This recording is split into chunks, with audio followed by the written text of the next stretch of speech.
গেলেন উপদেষ্টা হাসান আরিফ। আক্রান্ত ছিলেন হৃদরোগে। ডক্টর মোহাম্মদ ইউনূসের শোক।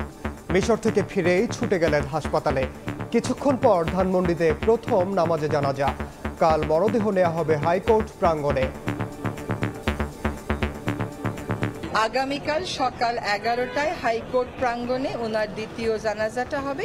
মিরপুর বুদ্ধিজীবীতে দাফন করা হবে। উনি উপদেষ্টা পরিষদের সদস্য হিসাবে আমাদের সবচেয়ে অ্যাক্টিভ, সবচেয়ে উদ্যোগী উপদেষ্টাদের একজন ছিলেন। ক্যাবিনেট মিটিংগুলো দেখেছি, উনি প্রত্যেকটা ডিবেটে সুচিন্তিত মতামত উনি দিতেন। বর্ণাঢ্য জীবন নিয়ে রাজনীতিকদের স্মৃতিচারণ। গণতন্ত্র উত্তরণের যে পথ, যে কাজ শুরু হয়েছে, এই সময়ে তার খুব বেশি প্রয়োজন ছিল বলে আমরা মনে করি।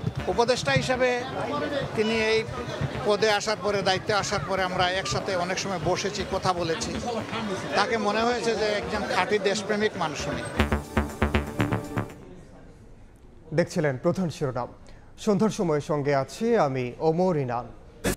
এবার অন্যান্য শীর্ষ সংবাদ।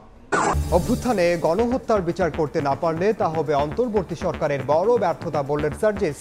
খুলনায় শহীদ পরিবারের মাঝে ফাউন্ডেশনের আর্থিক সহায়তা। প্রতিবাদে জেলায় জেলায় বিক্ষোভ।